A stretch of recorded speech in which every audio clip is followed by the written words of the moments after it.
first time I've seen any sports minister go to the floor of Congress and not do praise and worship. So the minister didn't go and stand there to congratulate them for a job well done when it comes to Ghana football. He went there and told them that, look, you need to back up. And I made that call yesterday that, look, I was expecting the minister to go there and tell it all. And he didn't disappoint. Now let's get into a few of the things he said. He charged them, you see. He told them to change the way they do a lot of things. He told them to find a way to rebuild Ghana football. Because where they are is not where they are supposed to be. First, let's listen to the Honorable Sports Minister on the floor of Congress as he addressed Congress and charged football people to find a way to rebuild Ghana football. Let's listen to Honorable Kofi Adams. At some point, we must accept that Ghana football requires rebuilding. This is not to say we are not.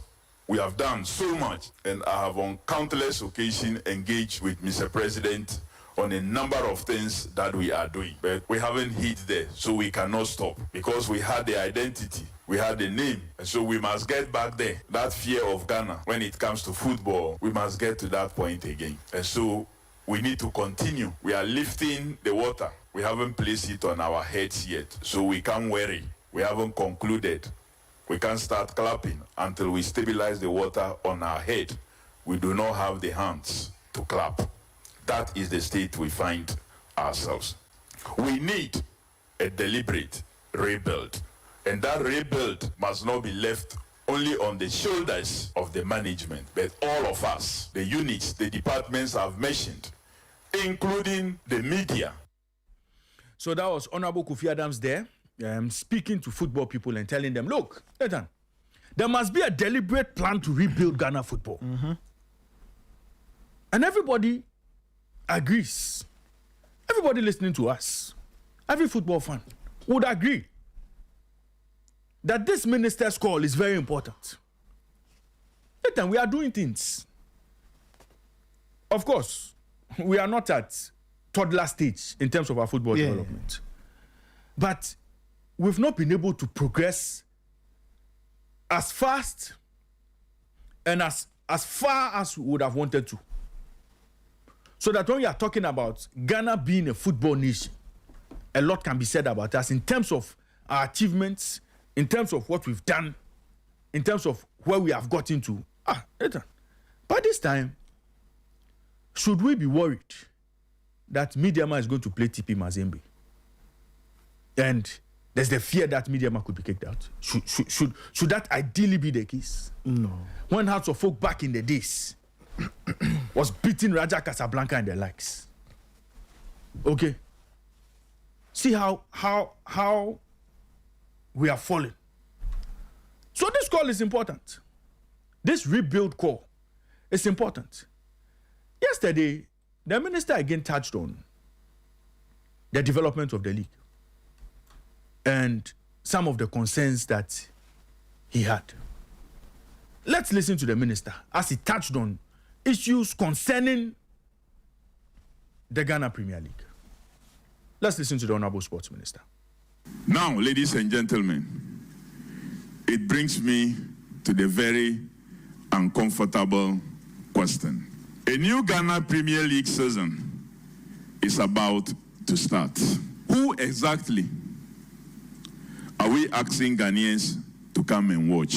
Are we asking Ghanaians to come and watch?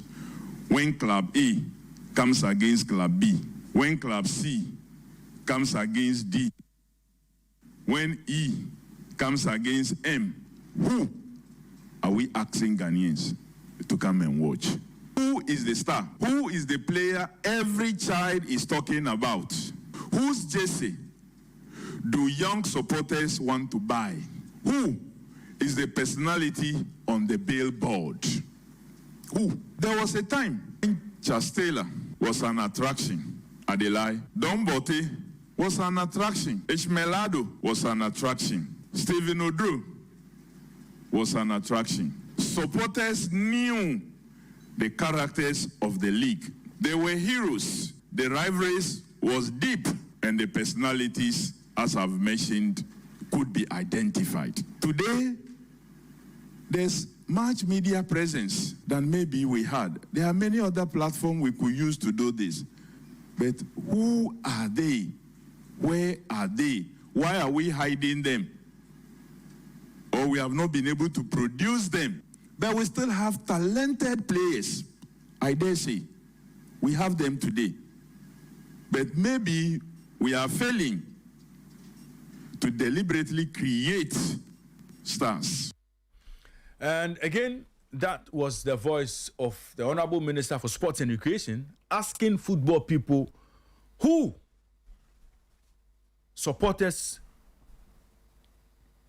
will be watching when the Ghana Premier League starts. Nathan, who are we going to watch when the Ghana Premier League starts? Who? Who are the stars? Who are the players?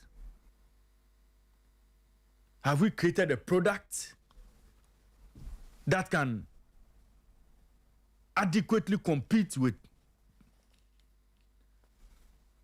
fans or supporters' interest in the foreign leagues? So, if Arsenal is playing Coventry City, would I choose watching a Mediama versus Bechem United game over an Arsenal Coventry game? That is the question. Why would I go and watch Coventry City? At least I would see two Ghanaian stars there. Okay? If I go and watch Arsenal tonight, I'll get satisfaction from the players that I like as an Arsenal fan. Yeah. So, Bukayo Saka will be in there.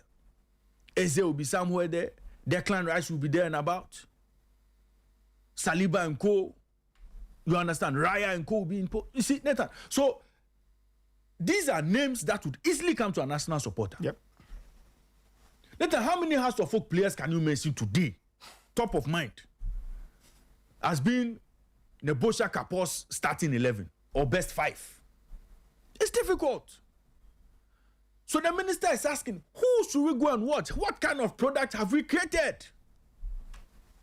Nathan, football people must answer this question. And I'm happy they were sitting there yesterday. No, I'm happy they were sitting there yesterday. They must answer these questions. Minister went on to speak about other matters concerning the league. Let's listen to Minister. You cannot sell a league without selling its character. The characters is what helps you to sell the league. And that is why I say we must be intentional in creating those characters.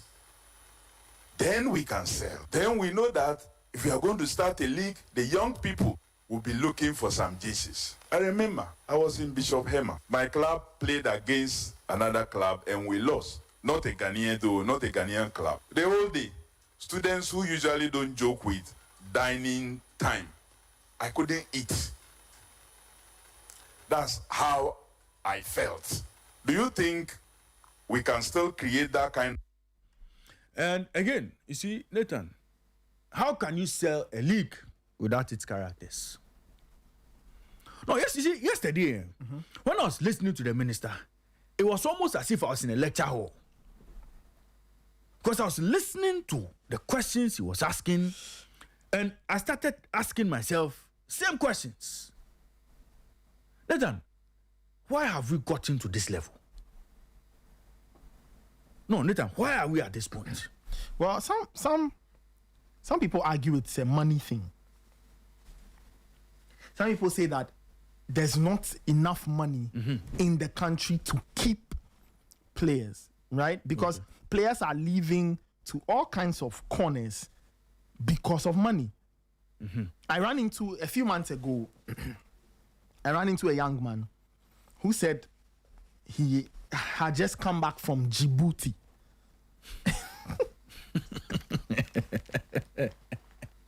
Who told me he had just come back from Djibouti? I went for what did you an do? event at the Nestle head office. What was he doing in Djibouti? To play football, obviously. Djibouti. Yes. I was talking about how low the level was there. Yeah. But the money was The good. money was good. Yeah. You see, so it is a money thing. So Nathan, this money problem. Okay, this money problem. Whose fault is it? I think it's a mix of different things. The country's general economy is part. Okay. But if you take that away, the economy in the football environment is also not the greatest. Okay. And I kind of think that the powers that be, i.e., you can talk about the ministry, right? You can talk about the FA and the clubs. These three will need to find a way of allowing or letting money exist in the football world. Okay. Because if the football world has money, players will be paid better. I'm not saying that when you pay players better, they will not leave. There are those who will get paid and still want to move on to other things. Right. But the point is, when you pay better, a player will not go to Djibouti. So he earns that Djibouti money here, he will stay. Okay? Yeah. The players who will want to leave, as I said, you always have those who will leave.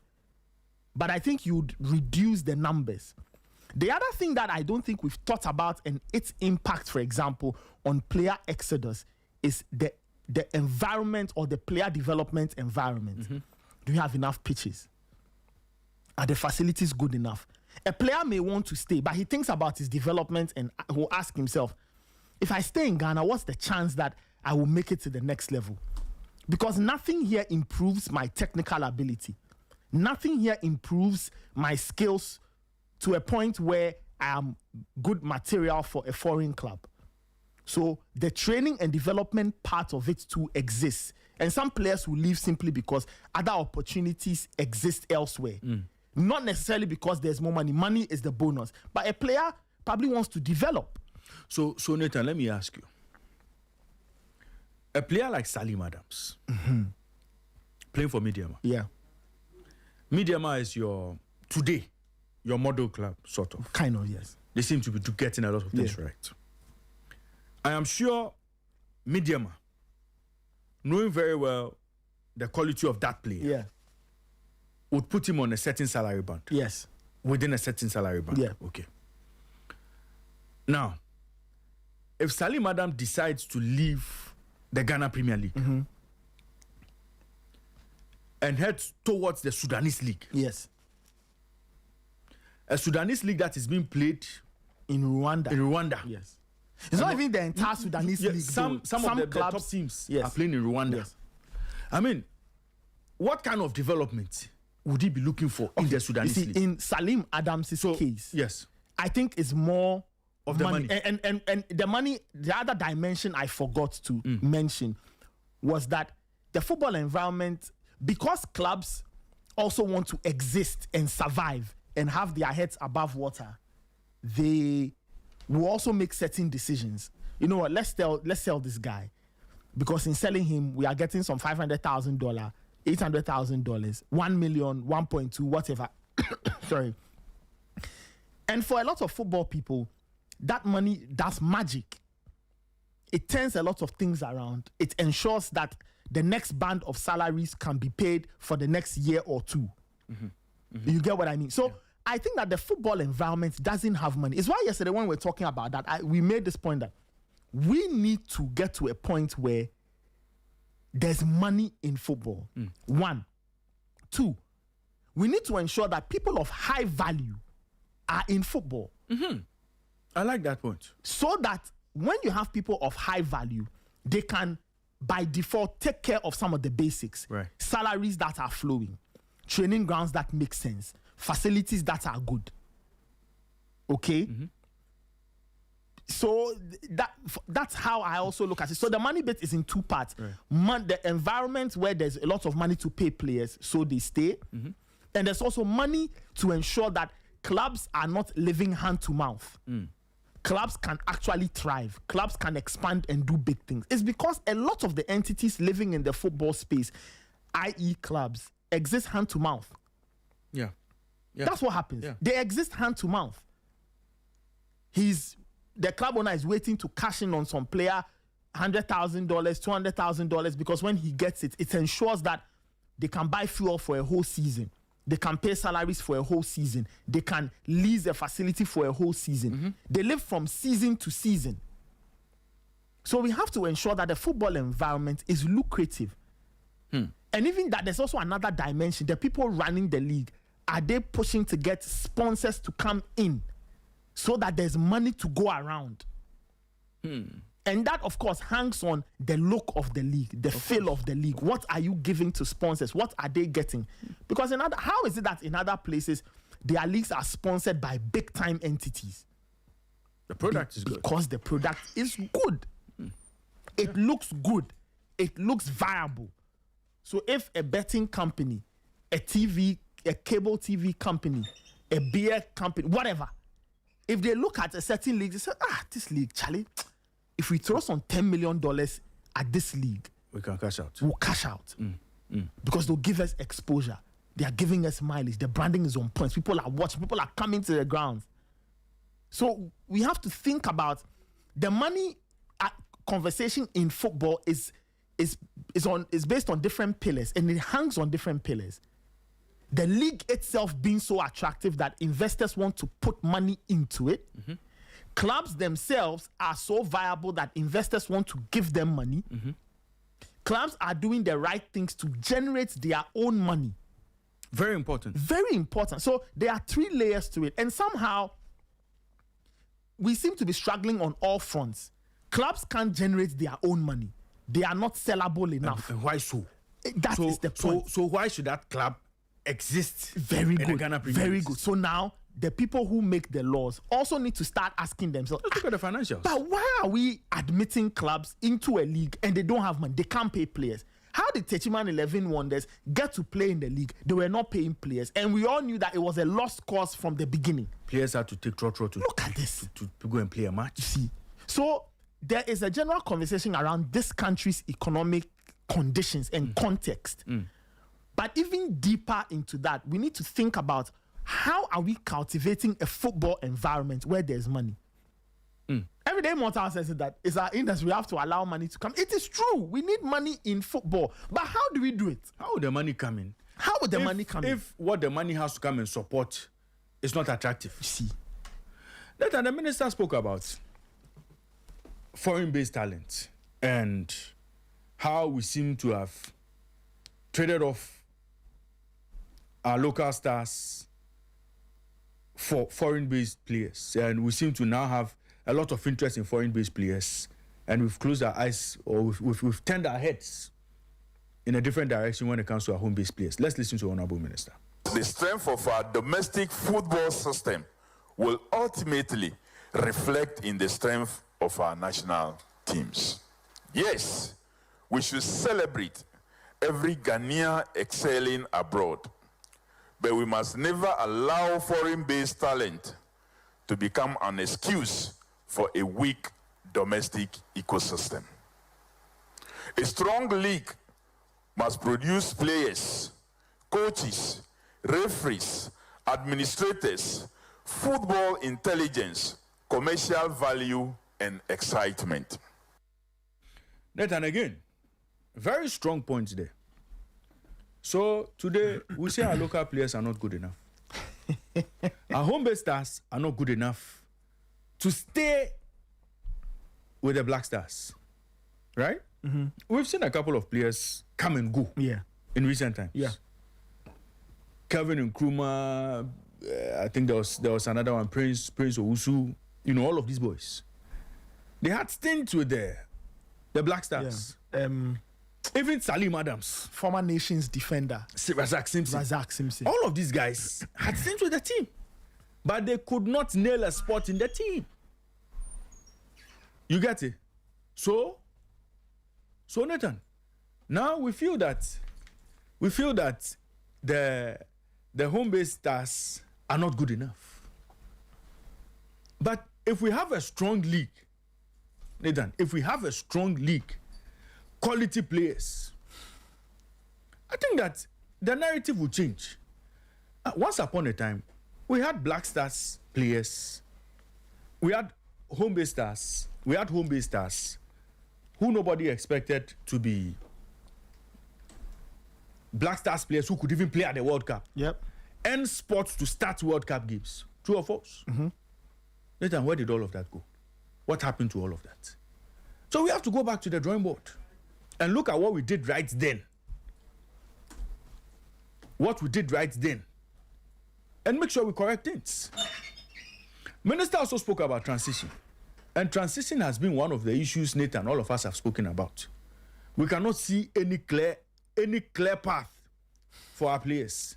Under 17 to under 19 to under 20 to under 23. Nathan, minister shouldn't be telling us this.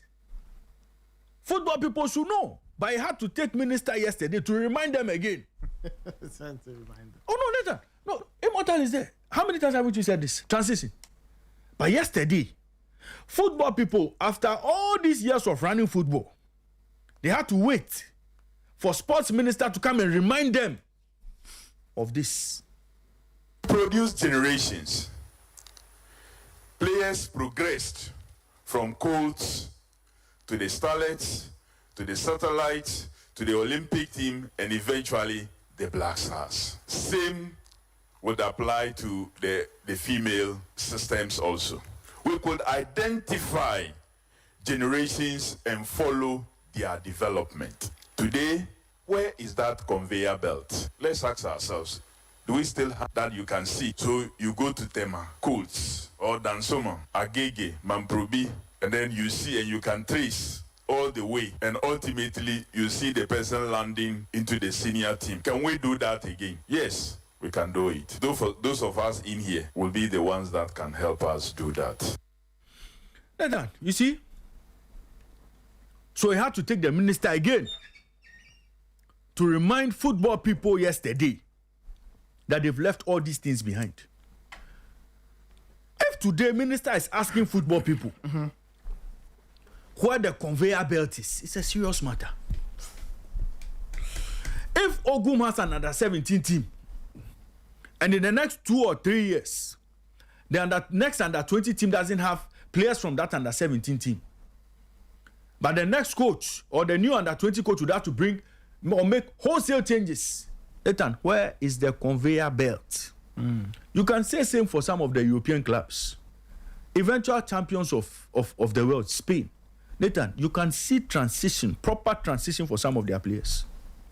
In fact, most of their players. Okay? 3 Lions of England. Nathan, is there a path? Do you see a path in that team? Yeah. Do you see a transition? When you look at Germany, do you see a transition? Yeah, you can see that. Nathan, when you look at our Black Stars, how many players in the last 5 years played for any of our juvenile teams and landed in that 26-man squad that went to the World Cup? Immortal, did you see Senaya anywhere in any of our youth teams? Did you see, Gideon Mensah in any of our youth teams? So you see, you look at the path. You look at the path of the player. Okay? Then you ask me, Jerome Opoku, at what point did he play in any of the youth teams to get to that level? Okay? Salisu, Jiku, all of them, name them. Kwesi Sibo, Elisha Owusu. Show me the path. We waited for all these players to show up as being star performers for some of their clubs and went to plug them. Our own Caleb Drenchi, Right to Dream plugged him early. But Nathan, would we have given Caleb Drenchi an opportunity to play for any of our national teams? Or did we even give him the opportunity to play for any of these national teams before getting to that level? No. So conveyor belt, Yamutu. Conveyor belt, non-existent. I'm sure Immortal shouldn't attempt to defend this one. This one that you are sitting here with this look on your face. Don't try to defend this one. Conveyor belt, Yamutu. But we saw the same conveyor belt somebody created what's his name? The late Ben Kofi. Immortal knows this story very well. Nathan, did that conveyor belt see progress? As in, the transition, did we see transition? Did we see proper transition? Yeah, we saw. Thanks to the plan he put together. We saw players move. Immortal, please educate the good people of Ghana. What Ben Kofi did that we reaped from. Well, Ben Kofi's time, I think Ben Kofi joined 2021. Yeah, After 2021. Yeah. No, 2002. Sorry. See your life. 2002. Yes. Okay. So, the players from 1999, maybe when you check from 1997 under 17 up to 2004, which prepare us to be able to qualify for the 2006 World Cup. So let's talk about the lives of ACN, Razak Bimpong, maybe Steven Appiah, because Steven Appiah started earlier, and John Pencil, John Mensah, Suleiman Tai, and co. They had their time in Ghana. We were not in a rush to sell them. Even when you look at the New Zealand 99 squad, Ishimenado, Don Bote, yes, I mentioned Michael Essien and others. When they started, they were playing in our league, and the clubs were not, in a rush to sell them. Because I think they picked Don Bote from a Young Hearts, a coast club in Intama. Even now, where's Young Kotoko? Young Hearts, no Hearts Babies, Super Bia Stars, Harbour City, Young Hazakes, Intama Coast League. Where are they? They are nowhere to be found, because those who were in charge was like I said to Mwachejuma. They were just doing it for the love of the game, and because they are not financially, okay, all these teams, have vanished. Let's talk about the Premier League. Those they used to keep the players. Don't wait from when he moved to House of Oak. He played. Look at the time he even wanted to go to Israel, and then there were saga, there were a lot of things around Don Bote's transfer over there. Even when Chastela, when he moved, because when you check when they moved to 2001 for under 20, after 2 years, when Nafrani took them to Addis Ababa, we had Stephen Tete. I think Stephen Udro was part of Michael Osei, Michael Osei, Ishimelado, all of this. They didn't move. From under 17, they didn't move. From under 20, they didn't move. Most of them stayed. So we saw ACN move to Bastia. Even Ishimelado went to Bastia, but he couldn't, make it. He has to come back. Yeah, he came back. And he went to Israel. Exactly. You see, they were ready over here before they leave. But now we don't get to that point, because most of the clubs are doing turn-a-turn. Yeah, that's what I'm saying. And that is what's giving them money. We complain about House of Oak not doing well. House of Oak, when you check the clubs, it's House of Oak that doesn't sell players. But one, are they able to get the quality? Like 2 seasons ago, they produced a lot of players from maybe 5 seasons ago, they produced a lot of players from the under 20. But stand on business. Yes, I'm standing on the business, but I'm just giving you the background. You see, you are going away from Ben Kofi. No, I'm not going away. I'm telling you how the transition has been, because one, those days we were keeping the players, but now we are selling them. Jerry Free, he helped the under 20 to win. Where did he go? He was from Division 2. Tots FC. He went to, I think, Division 3 to go and play. How active is he? Look at Abdulaziz Issa when he went to Barca Athletic. He's even playing Barca B. Barca B. He's even left. I think Yeah. Now they've signed him down. And I think now they've signed him. No, They've so given him an Issa will opportunity. stay. Yes, he will stay. Odro would leave. Is it Odro that's leaving? Yes. So Okay, so I you thought see it was Issa. how active has he been? He's supposed to be at the World Cup if he was playing very well. Because as I saw him at the when he joined Dreams, he was playing. He was very young. He was playing. But when they transfer him, is he active? Like what we saw from ACN and John Pinsel and co. Asian John Pencil and Co were well cooked. Yes, because they stayed here. Stayed. Yeah. And now we saw them. I think last week or beginning of this week, we saw a player being transferred from Adabraka. Elders FC. Yes. Yeah. To Sevilla. Sevilla. Yeah. If he's not able to get time to play, you will see that he will become more than a player. But you see, Because they have to wait, join the Premier League teams, and well cooked before. But when you go and then you are not actively playing, the coaches will also check which players are playing, and so every day they will be changing them. So our challenge has been the clubs, the way they are transferring players. Because when you transfer the player and the player is not playing well, now the agents, they organize matches and then they select them from Division 3, Division 2, Division 1. They don't even count for the Premier League teams. The Premier League players. Because there's no market for the Premier League players. Yes, because one, as I say, we are not keeping the stars. Because we need to let them wait. When they play, you play Division 2, Division 2, Premier, Division 1. And when you are ready, we push you to Premier League. You play for 2-3 seasons, you are ready. Before House of Oak can win the CAF Champions League, how many years did they keep their players? Like 3 seasons, apart from Joe Famier that they sold. Which other player again? They stayed.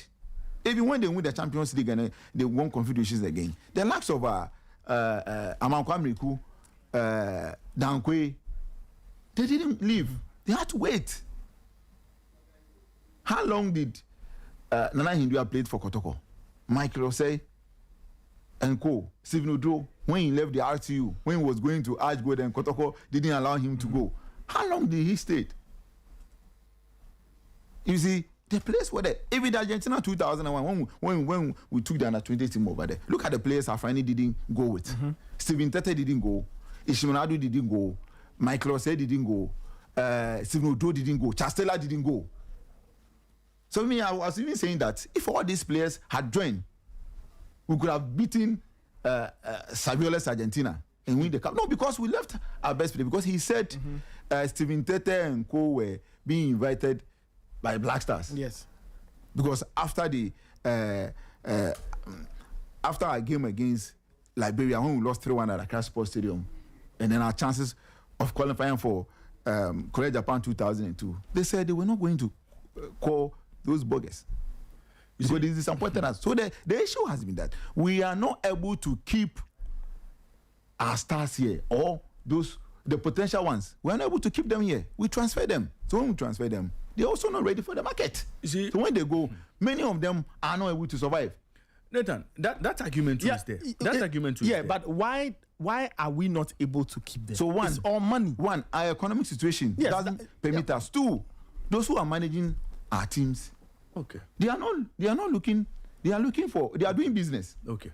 So doing business, maybe you want to transfer your player, or let me transfer him, maybe for $200,000 or $300,000. One was supposed to transfer Sani Mohammed. When they had a potential player, they sold him.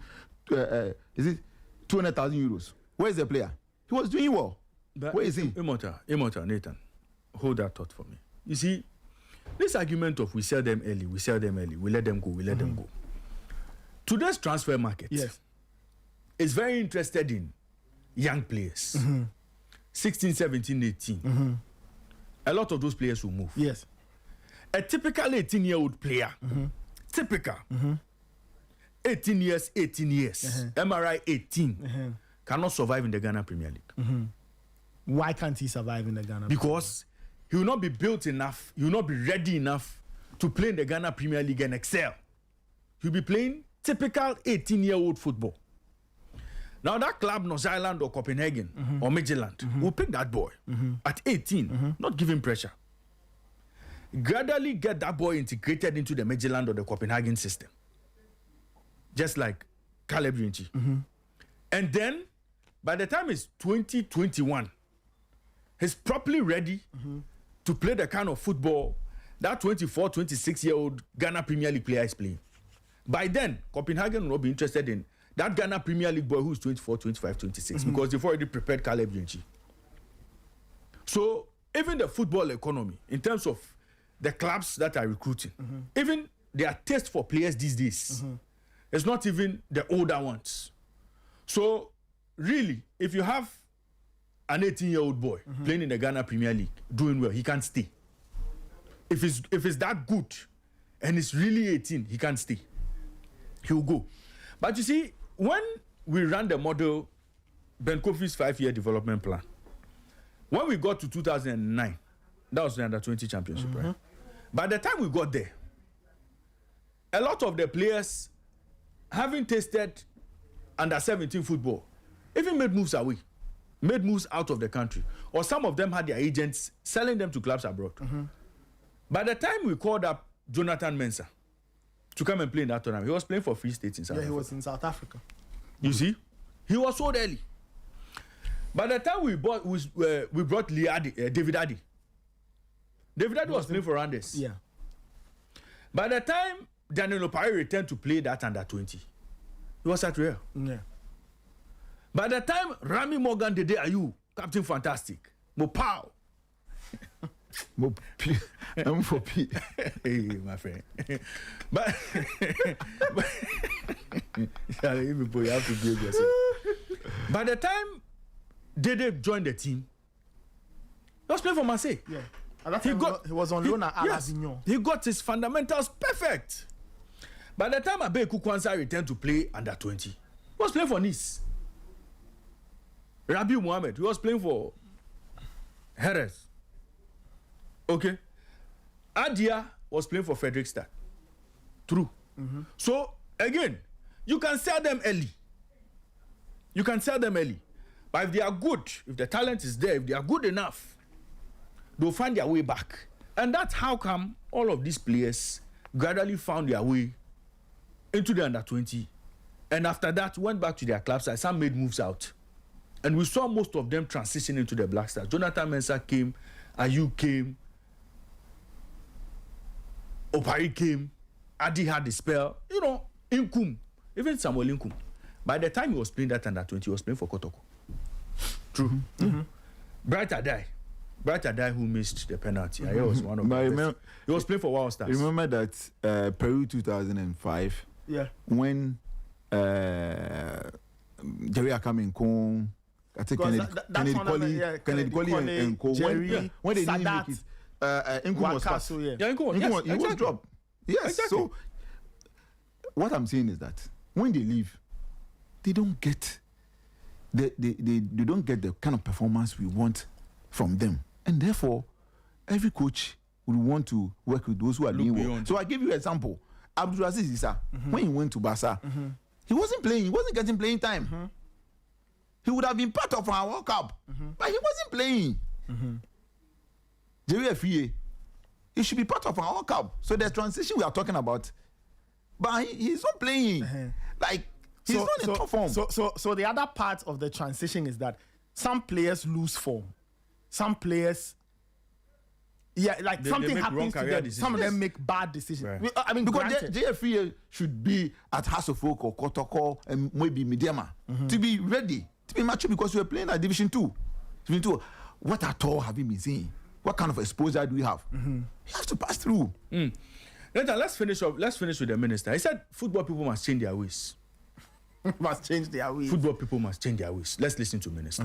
We need to change our ways. Otherwise, we will continue to wish. We'll draw all the programs and continue to wish, but it will not appear. You see, magic doesn't exist in football. It doesn't. You have to work your way through. When we discover an exciting young player, do we build his profile, tell his story, connect him to the supporters, market his personality and increase his value, or are simply waiting for the next foreign club to make an offer?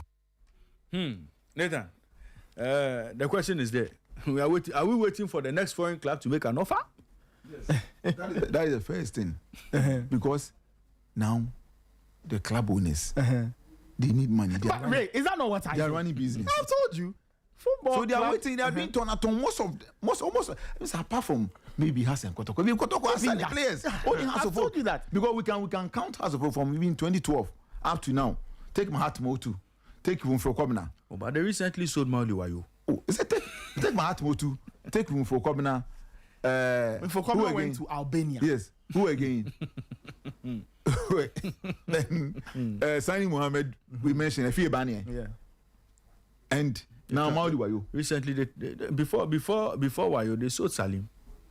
Salim Salim went to the US Yeah. and he came back. Was a new Dubiasi player. No, it was part of was the has had an arrangement. yes with Cincinnati, Hoffenheim. They had that program. So he went there and then he couldn't make up, and then he has to come back. Then he left. They left. You know that a year ago, or 2 years ago, there was a news that they had transferred him to the Hela club. When the boy said he will not go. So at then what he went point? there. Yes, I remember. Why you return from Cincinnati? So Nathan, at what point would we pick that boy, that 16, 17-year-old boy, Yeah. and say, okay, this 16-year-old boy, say he's playing for Bechem United. He has to stay with the club for 2-3 years. Be consistent. Be a key performer in the Ghana Premier League. Become possibly a household name Yes. in the Ghana Premier League. Yeah. At what point would that player finally move on or have to move on? You see? See, this is the solution. I have the solution. Okay, what's the solution? Okay, what's the solution? Okay, this is where we need government. This under 15s and under 17s and under 14s, Yeah. they are in school, Uh-huh. which is they are with government at the moment. Yeah. Okay. So that's where we need money for us to scout them from the schools. That's why the schools football or the schools games, we need to pump money over there. When we get them, where do we take them to? That's why we need them at the Winneba Sports College, yes.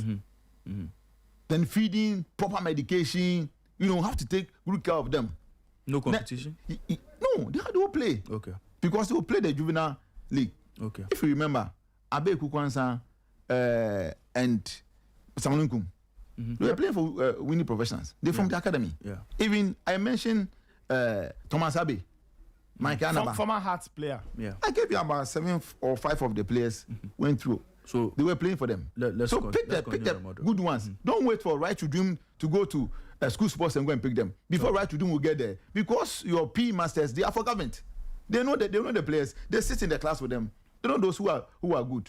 Let them pick them. Don't wait for Right to Dream to come and pick them. Pick them, take them to your academy. Get good coaches. You're talking about A-list coach. Get them. Get FIFA Pro, those who have it, to go and train them. Pay them well to train them. When you think that they are ready, give them to the clubs. Then House of Oak will come and take player from you. Like House of Oak will go to Right to Dream and go and take You see, players for them. by then that player is ready for the European It market. doesn't, because government is But funding. that player is not ready for Hearts. Nathan, you see the difference. That player, by then, will not be a Hearts player. Wait, listen to me well. Because if he's 18, typically, he can't play 18-year-old football at Hearts. Really listen to me. When we are, Nathan, you see what the what we challenge are is. saying that even when we are using winning professionals as an example, Yes. they were playing for Division 1. Yeah, they were playing They Division can still one. qualify if you have a good players. They can qualify even to Premier League. Yeah. And come and play, so that you know that this is the nation's team. Okay, so the nation's team. They can be So the players that are in the national camp. So Yeah. So for example, like we give them to Hearts and Kotoko and the rest. like Mike Anaba, he went to Kotoko. When they call him for under 17, Thomas Abe went to House of Oak.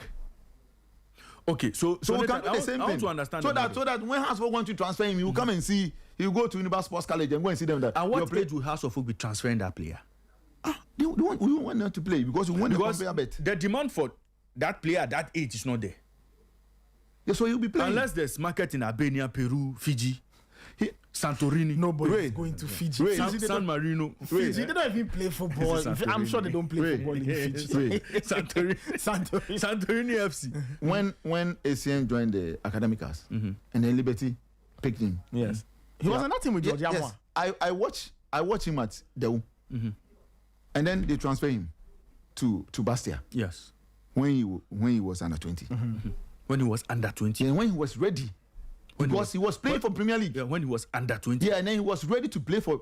He was ready and playing for the Premier League because he played alongside Ajatete and Co.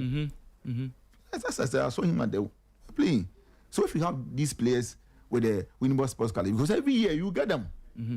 Yeah, of course. Every year you get But now, who should pay for their feeding, their accommodation, and everything?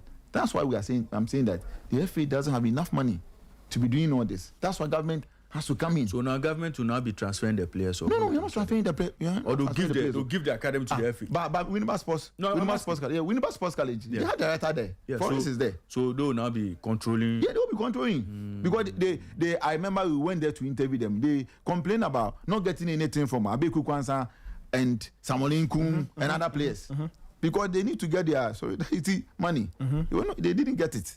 So when we do it all these players, they will come to instead of Hasbrook to go to Right to Dream and other Wafa and Co to go for Calabar Manquai and one of you. Those players will be at Winnipeg Sports College. You see, me where I'm sitting, I don't want to say something too, but the problem, and why we are struggling today, is because there's no room for cheating these days. You see, the window to cheat when it comes to age has been narrowed. It's become very narrow. Look, you come and tell me today that Ben Kofi's 5-year development plan, a lot of the players that were captured were not overage players. Well, no. You see, today, when we are supposed to be seen to be doing the right things, we are struggling. Nathan, you can't get a proper under 17. Yeah, but you see, Ray, from Ghana, proper under 17. It is a consequence of our bad habits. So it is now that so we have to all give of that is time. beginning to bite us. It's not entirely true. Oh no, Nathan. See, This guy Prosper Apatobo, yes, he was at the senior high school when Alagide and Co signed him for Nshuatraman. 2 seasons ago, you saw him at University of Ghana taking last penalty, and then he scored. He had the right age. He was playing for Premier League clubs. to where is he? Oh, I think last 3 days I saw he scored. He scored for his club. He has been transferred. To where? I'll check this. One of the. No, you see. Check. Yeah. So if he's not playing, because he was part of under 20, if he's not playing and he's not doing well, then a 20 coach will not call him because I think he wasn't ready. He has to be playing the Premier League for maybe 3 or 4 seasons or 5 seasons for him to be ready. I think that all of us are right. Like there are different angles to this. Okay, I agree with Immortal's point about the government involvement. Ray, I also think you have a point about the bad things we've done in the past, and now that we have to do what is right is relatively new. So as for the initial stages, I think we'll struggle. The point is that the talents are not an issue. There are talents in Ghana. We have to find a way of developing them well and ensuring that they are there when we have to put national teams together and ensure that they go from different level to different level, get to the very top. And when we get them from under 15, under 16, under 17, under 20, they should be ready to taste the Premier League. I remember one of the congresses, they're supposed to accept, I think it was passed, for us to get the junior players, the under 17, the under 20. So every match day, you're supposed to have them in your team. Yes, be able to fix them. But the clubs doing it. As I said, they are doing turn-a-turn. They want to transfer players. Maybe a year, you'll be able to transfer five players. They are Italians model. 200,000 either euros or dollars times 5. We're not talking about $1 million. That's not 10 million Ghana cedis or 12 million Ghana cedis. Yes, he will do well for you. Yeah. Because you are doing business. Most of these are businessmen who are already doing business, but they love the football that they want to do. And they want to use this also, whilst they are helping the young ones, also making sure that they get something in their pocket. Why are we complaining about House of Food? We are complaining about House of Food because they are not being able to produce good players, or they are not being able to buy good players. Kotoko are not being able to buy good players to their standard. Kotoko is buying players from Morocco now. They bought Fabio Gama and co. We saw them, but where did he get to? Later, they had to transfer all of them. The Mbella, the Tuga, when they came, they had to transfer them because the players were doing well. You have to pay them more. You have to pay them more, yeah. If you are not able to pay them, they will leave you. So it's a money thing, Ray. It's why I say that. It's why I say that we have to really think about who get into football. Do they have the money? Because you can't say you are doing Premier League football and you don't have money to pay salaries. Yesterday I heard something interesting at Congress, that they want to encourage teams to do content creation. No, Nathan, listen. Listen. Yeah. The FA want to encourage clubs to do content creation. And because of that, they will be giving the clubs laptops. I found that very interesting. No, look, Ray, the principle of it is not. No, the principle is not bad. But I'm saying that if today, at Sporty FM, we don't know that. We are in a content creation business, and so we'll not supply our workers laptop. But an entity outside would have to look at Sporty FM and say, "Oh, you people are doing well, so I want to support you people with laptops." Then there's a problem. So me as a club owner, I cannot afford a laptop. I cannot afford a smartphone. I cannot afford microphones to do content creation. You cannot afford somebody to coordinate all of that. The FA would have to give me laptops. Nathan, what football are we doing? Yeah, that's. So you see, when the system is like this, even the FA is encouraging people to be lazy, and not clubs to be lazy and not do the right things. And that is why, when it comes to making decisions, they'll look at the laptop they got. If it's a MacBook, they'll look at the MacBook they got from the FA and say, they gave us a machine worth $1,500. So when it is time for them to take certain decisions, they'll take decisions based on whatever satisfaction they've received from some of these things. Look, if I'm a club in Ghana and I cannot boast of a solid bus to move me across league venues, a solid bus, and even have a backup, Nathan, what am I doing in the Premier League?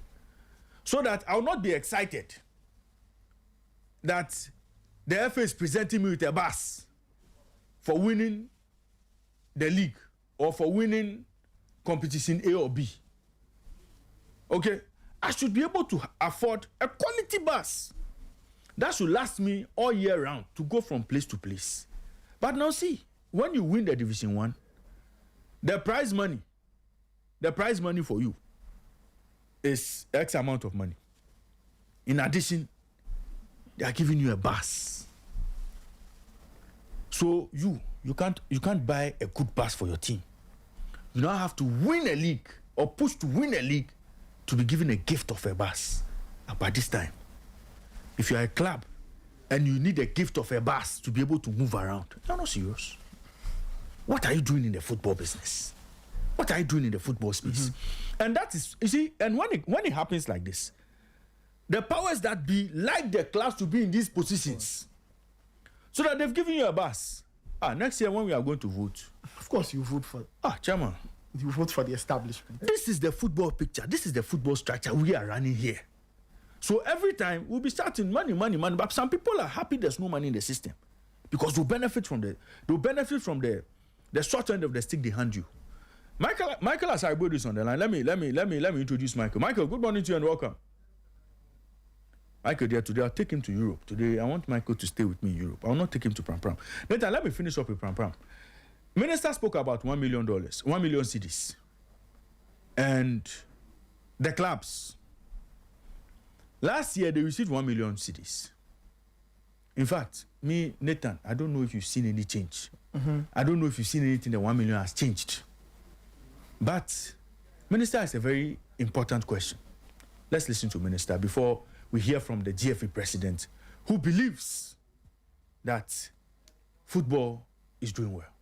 These, I believe, were deliberate interventions because we believe that domestic football deserves investment. But we must ask ourselves, what did that support build? Did they build a commercial department, a supporters database, a system, a stronger player contracts, an academy, a club shop, digital ticketing, or better content production, or a new revenue stream? What did they build? This season, if we may have to do something, each club will have to be able to report what we are able to build change. Government, together with the management, cannot continue to provide this kind of funding year after year if we don't see that level of what? Transformation. Right. So, again, Nathan, Minister is asking, what did we do with the 1 million Ghana cedis? And I think, for me, you see, Minister shouldn't be asking football people and then the question will hang. Football people must bring further and better particulars. That's what they did with the 1 million Ghana cedis. Or what they sought to improve with the 1 million Ghana cedis. Otherwise, every season, there's free 1 million cedis sitting somewhere for you to go and take to add to your revenue, your revenue. Okay? And then what next, Nathan? If we are not seeing any real improvement, what next? We'll come back another Congress and we'll be saying the same things. I think that if government has to invest this 1 million cedis again, government must see value for that 1 million cedis. It's as simple as that. That's true. Otherwise, if government has 1 million cedis for every football club, oh no, Nathan, don't worry. It's not that they shouldn't give them. It's a very simple matter. If government Come and justify why. So give that money to sports fund. If there's 1 18 million is give it sitting to there the as sports sport, fund. You see, 18 million is sitting as sports fund. Nathan FC, Come and go justify. and make a case for your 1 million. Yeah. And then you see that by then they would have safeguards. They'll give them what they need to do. Yeah. And government must even give them this money like a grant. Or even like a loan. Use that 1 million to work. And give us a timeline how which you are going to make payment. Or we'll give you a timeline. You make payment. Because it can't be free money. It cannot be free money. Because it is your business. How many businesses in Ghana today? Get 1 million cedis. We'll get 1 million cedis free. Go and invest in your business. Free. Just go and invest in your business. It's not as if the investment that they are doing, we are seeing a direct return in terms of they producing all the stars we need for our teams. Okay? Because how many Premier League players will make it into under 20? How many Premier League players will make it to under 17? How many Premier League players are making it into our national team, the senior national team? How many? So it's not as if we are even seeing a direct benefit of we are investing this and we are getting that. No. So that 1 million, if I have to talk to minister, I'll tell him, oh, minister, if you have 18 million cedis to give 18 clubs, send that money to sports fund. They should go and justify why they should take that money. And sports fund should give them KPIs. It's as simple as that. If you cannot achieve that, no 1 million for you. And the 1 million, they don't take it in bits. So at once, 1 million. When I take that money, I have to look for the next land, the latest edition of Land Cruiser. And then as a club owner. Oh no, those are some of the things to think about. But Michael Asaribwe is on the line. Michael, if you can hear me, good morning to you and welcome to Sporty Breakfast. Michael is not here with us yet. I'm sure once. Okay, Michael, can you hear me? Hello, Raymond. I'm here. Yes, Michael. We are just going through a few of the things the sports minister said to football people yesterday, and I'm sure you followed the conversation yourself. Your quick thoughts on the speech and some of the key issues that were raised in there by the sports minister. So earlier I was following the conversation you were having regarding the transition and talent development, why we are not able to progress players from the junior level to the senior level. And among the discussions, there was this mention of the Ben Kofi 5-year development plan. I think the whole policy hinged on 6 pillars, and the pillars had to do with, one, making sure they organize youth teams across Ghana. And in fact, this is something that is also happening currently. But maybe questions will need to be asked, because in the case of Ben Kofi, I remember in the initial stages when they launched this program, they wanted to organize district, regional, and national competitions for under 10, U12, and the U15 teams. Later, they decided to revamp it and then look at U11, U13, U15, and U17 age groups. And that was something they rode on course. So it allowed for like a widespread approach towards identifying talent, training them, making them play for the regional teams, progressing them to the regional level, and then subsequently they make it to the national level. So it was easy for talents across board to come on board. But it wasn't just about identifying the talents and giving them competitions. They were playing in quality competitions. And that also helped in the sense that the players were able to feature at the coast level, make it to the district coast level, then to the regional level. When you are selected, then you are progressed to the system, and that helped them to get selection into the U17 team. Again, it mirrored what was also being done through the GES at the schools level, what we then knew as the Milo football competition.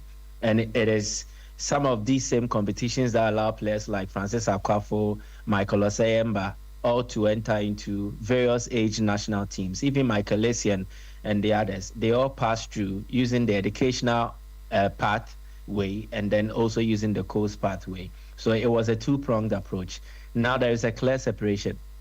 We don't actually have some synergy between what the GES is doing regarding football competitions and what the FA is also doing.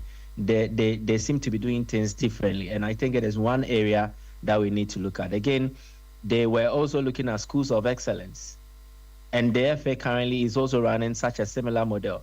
And the schools of excellence were in Accra, they were in Winneba, and it eventually birthed the whole Ghanaman Soccer Center of Excellence at Pram Pram.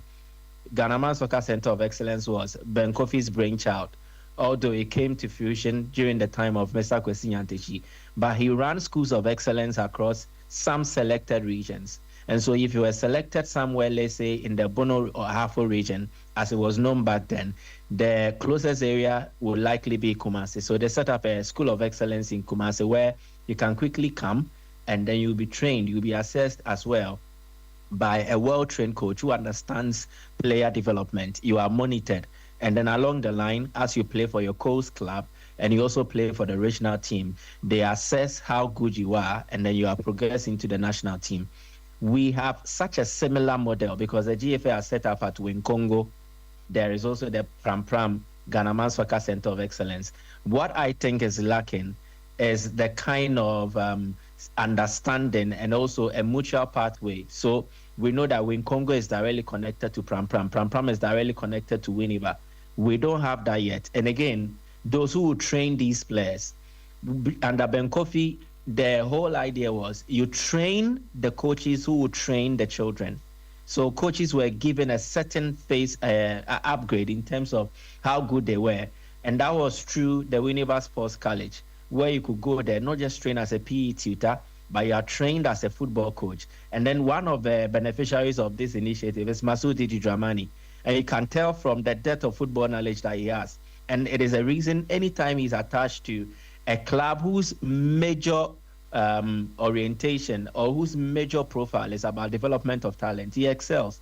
We know how well Didi Dramani did at Right to Dream and eventually when he went to Neusterland, because he was trained using such a model. as it stands now, how many development coaches do we have? How quality are they? How capable are they of developing the many talents that we have across the country? It is different when a coach goes to do the license C, license B, the license A. You are training as a coach, but which aspect specializes in terms of developing talent? And that is one thing that I think we really need to look at. If there is a need to revamp our coaching education, I think we have to do that. I think we have gone past the period where we limit or restrict the aspect of coaching to just going to take DFA licenses. DFA has teamed up with universities, I think University of Ghana, to run football-related courses. In the same vein, there's a hyper department at the University of Cape Coast where they can team up and then look at training coaches actually. So you go through there and then you can then take up your licenses later and then you come to become the coach that you are. And another thing that you rightly mentioned about the age cheating bit. So I think there is no a clear departure from the things that Ben Kofi did that played a part in the success stories. We are doing something similar.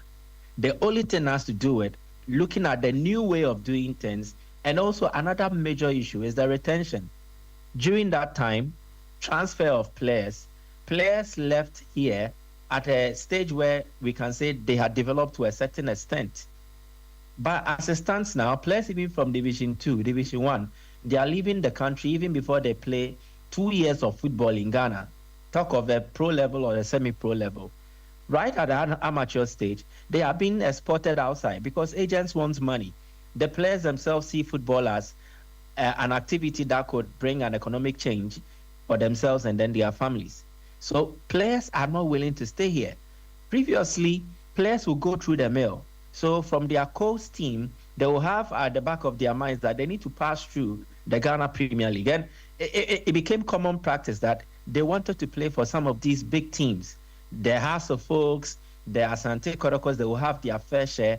Obuasi Gophers, when they started the academy, were able to progress players through. As I think 2010, 2009, 2008, it is the same pathway that allowed the likes of Jonathan Mensah to also pass through the team, David Telfa.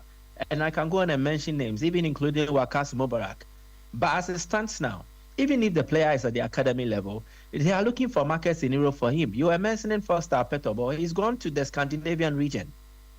And if you are playing the U17 or the U20 now, you won't get him because I don't think his club will be willing to release him.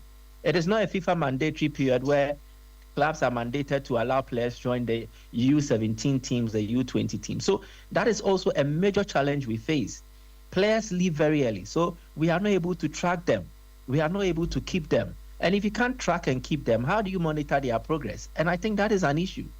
Maybe the FA can also be a bit scientific in terms of monitoring and scouting players. Yes, that is another part. But the major issue is that agents, player managers are always on the lookout for foreign clubs who will be willing to take their players, whether they are matured enough, they've developed fully enough. And it's a clear departure of what used to exist then. Trust me, if we were doing the same things during the Ben Kofi era in this particular period, it will not achieve the success it did.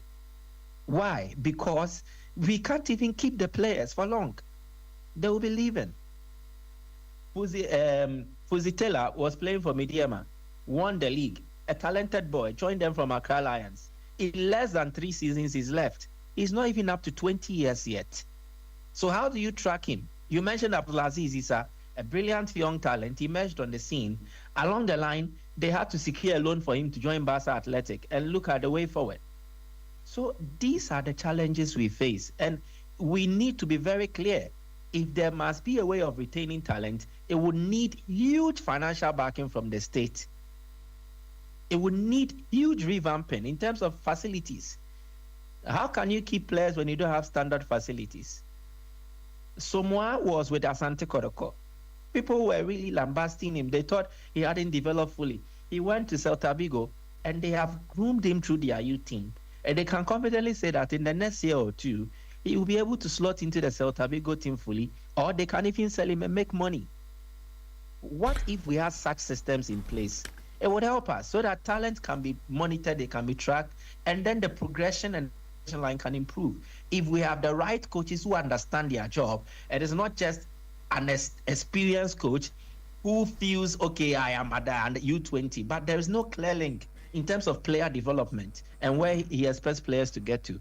We need to change some of these things, and maybe there will be improvement. So that is a bit I can say about the conversation we're having. Right, Michael. Let me play my final voice before we continue the discussion, and it's going to be the voice of the president of the Ghana Football Association, who believes that despite all the the concerns, despite all the shortfalls, football, or the Ghana football has progressed. Let me drop that sound before we continue the discussion. Has remained steadfast through discipline, collaboration, resilience, and an unwavering belief in our vision. We have continued to make meaningful progress across every facet of our game, from grassroots football to the professional leagues, from the successes and development of our national teams to the nurturing of young talents, and from enhancing referee standards to expanding football infrastructure, and from strengthening governance to protecting the integrity of our competitions. Nathan, those were the comments of the president of the Football Association. I think that we agree. I agree with him. That's what? Oh, I agree with him that football has progressed. I agree with him. Oh, you, I'm coming. Let's hear that. Okay. Has remained steadfast through discipline, collaboration, resilience, and an unwavering belief in our vision. We have continued to make meaningful progress across every facet of our game, from grassroots football to the professional leagues, from the successes and development of our national teams to the nurturing of young talents, and from enhancing referee standards to expanding football infrastructure, and from strengthening governance to protecting the integrity of our competitions.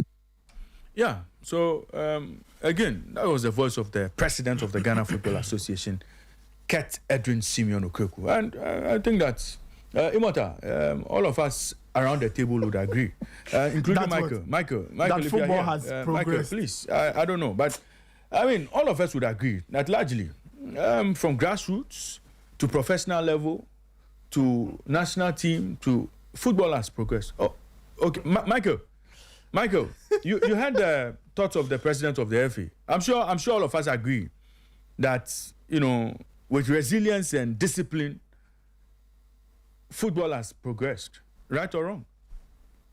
Oh, there has been some progress recorded. Maybe not up to the expectation of the ordinary Ghanaian football fan, but anyone with a clear understanding of where our game was to where it has gotten to, you definitely acknowledge that there has been progress in some aspects of the game. He mentioned governance. We can all attest to the fact that in terms of football governance, the GFA stands tall among some of the best football federations or associations across Africa. And you would notice this, how they do their stuff, their financial part, their accounting part. And I can give you examples again. When the GFA took charge, this current administration from 2019, the whole sponsorship story of the Ghana Football Association has seen an improvement. The starting point for them from 2019 in terms of sponsorship income was 1,071 Ghana cedis. 1,071 Ghana cedis. 2020, there was like a percentage increment of 369%. It moved to 5,022,643 Ghana cedis. Then the previous year, there was another upward adjustment from 5 million to 12 million, 12.4 million Ghana cedis. 2022, 23 million, which is 23.1. Then there was an increment 2023 to 87. Then due to some one or two administrative issues where sponsors had to withdraw one way or the other, there was a 39% drop. And that was 53 million, even in 2024, which is still higher than the 2019 and the 2020 figure. Then 2025, sponsorship 36 million. So for the 7-year historical total, the FA has amassed 219,744,000 in terms of sponsorship. And our football eventually, like, it collapsed, literally it collapsed. So for them to start from ground zero and arrive at this stage, nobody can dispute the fact that there has been progression. Again, in terms of governance, there were issues with starting our league. We could not line up or align our fixture schedule to that of CAF. Now, things have improved. We know that we can start leagues at this date and then end at this date. Even before the league starts, then there is an announcement regarding the fixtures that will be played, and every club knows what to do. It might not be up to the European standard, but there has been a massive improvement from how we used to be back then, where the FA will have to hide before they even organize Congress. Now Congress goes on event-free.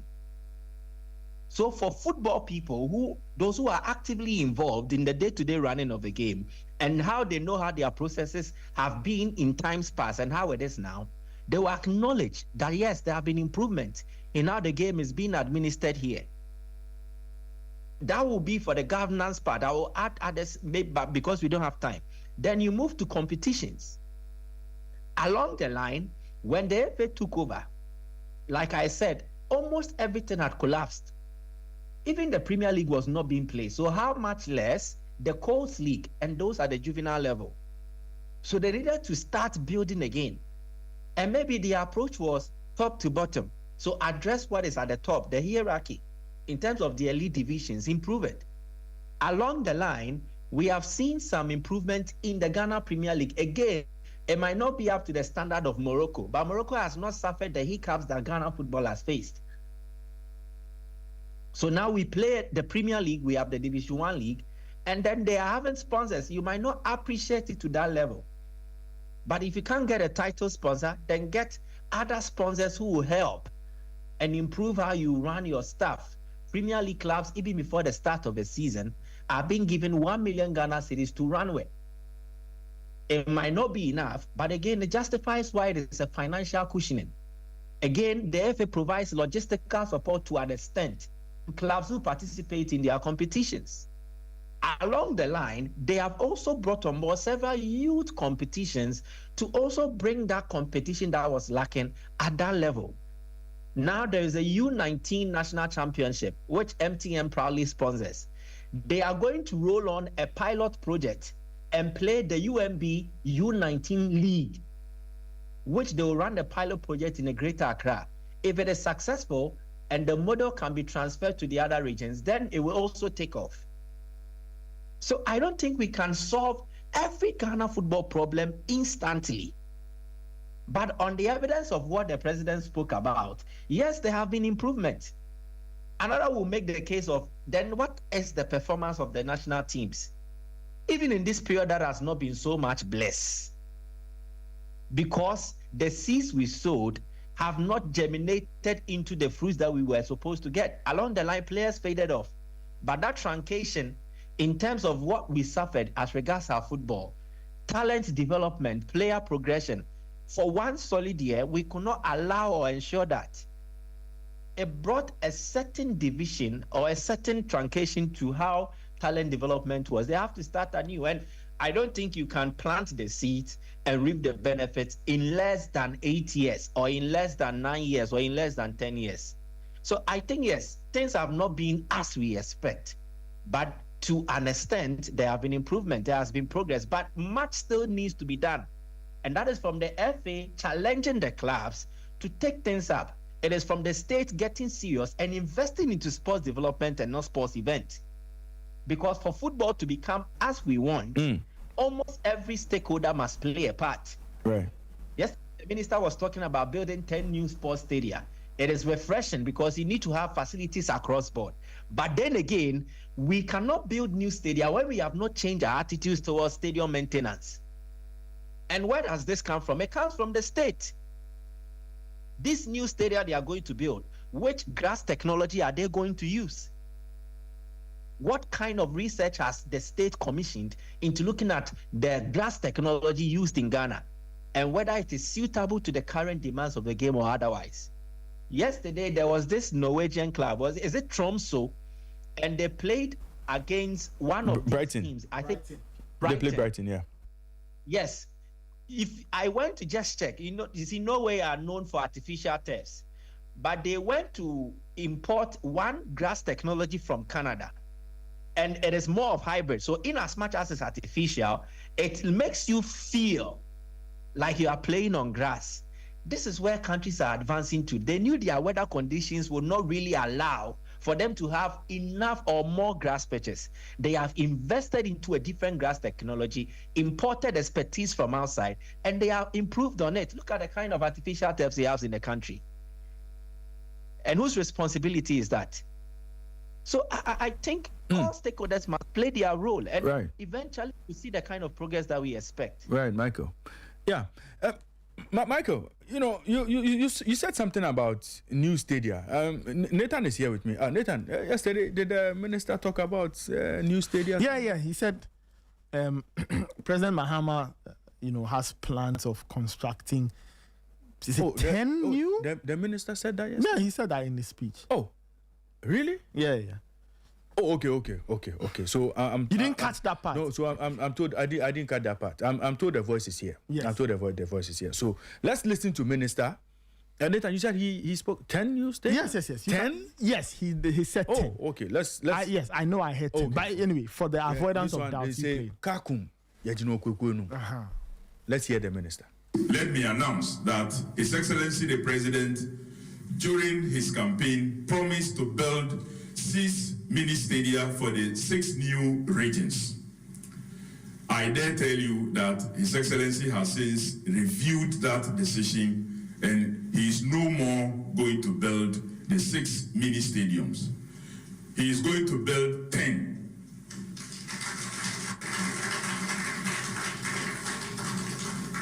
So the Western North region will have 1, Oti region will have 1, Ahafo will have 1, Bono East will have 1, Savannah will have 1, Northeast will have 1. These are the new regions. Upper East will have 1, Upper West will have 1, and then Volta region will have another 1. Making 10. And this will have all other facilities in there, including gyms, for you to be able to utilize. The finance minister has issued commencement authorization, and we are going through the processes to get these contracts awarded, and they will move to site immediately. So. Oh, okay. So Nathan, this is what the minister said yesterday. Yeah. Michael, is this what you are referring to? Yes. This was exactly what I was referring to, and he said instead of the 6, they were going to build 10, and they had proceeded with the arrangements to ensure that finances are secured, or the funds are secured, and then they will get a contractor so they can start work immediately. It is good. It is nice. You need some of these things, but then again, we must do what we actually need, and then we satisfy the others as well. I think that yes, it is good that you spread